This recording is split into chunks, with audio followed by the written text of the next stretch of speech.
How did I know that my parents weren't like normal parents? I'm already emo this week, so let's talk about it. It's Fun Fact Friday, except instead of a fun fact, it's another horrifying story.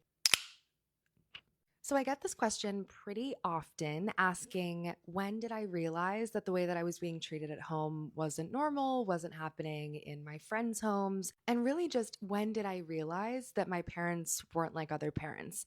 And I can tell you it was pretty early on. Brace yourself. There is a womp incoming. Some of my earliest memories, probably 3 years old, around there, are of me screaming and crying in my bedroom for my real mummy. You have to remember, I'm British, I was in the UK, because I knew in my gut that the way that my mom was treating me wasn't what a real mummy would do.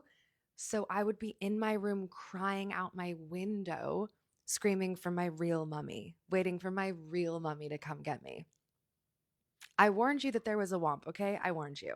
And then, of course, there were my friends' parents, going to my friend's house and getting positive validation from my friends' parents about being a good little girl and being really sweet and being a good friend, and not hearing that at home. All I was hearing at home is how clingy I was and how needy and irritating and hard to love. I remember finding so much comfort in my friends' parents growing up, in my teachers.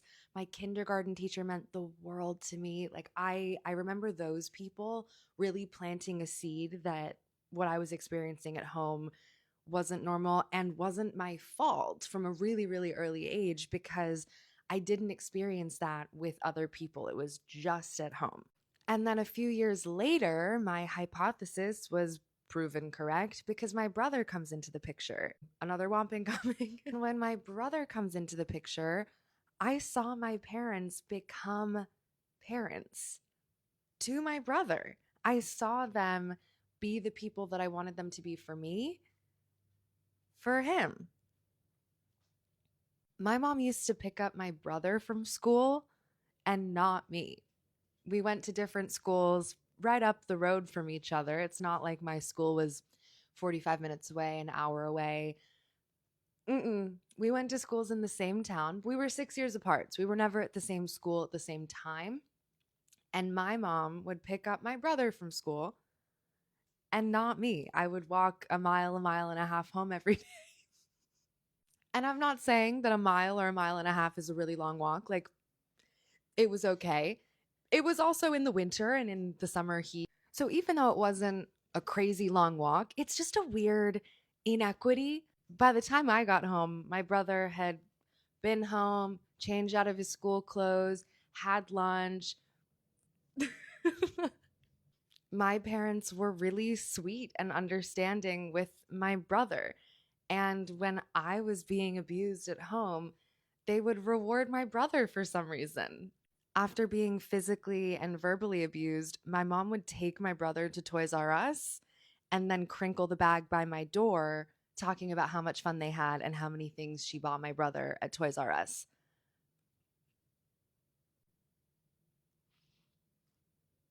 When I was grounded, my parents would have dance parties with my brother outside my room, and they would just blast music really loud and dance and have a really good time, and I wouldn't be allowed to come out.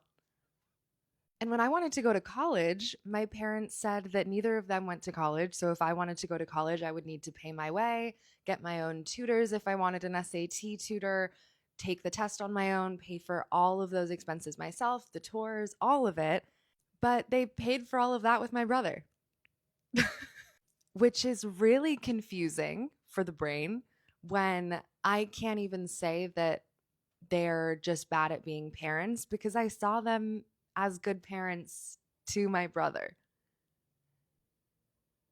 Not to say they didn't traumatize him too, because the pet thing, the just like getting rid of our pets at any given time, absolutely would have traumatized my brother too. We just had very different experiences. And my brother never seemed too rattled by our animals coming and going, but that doesn't mean he wasn't.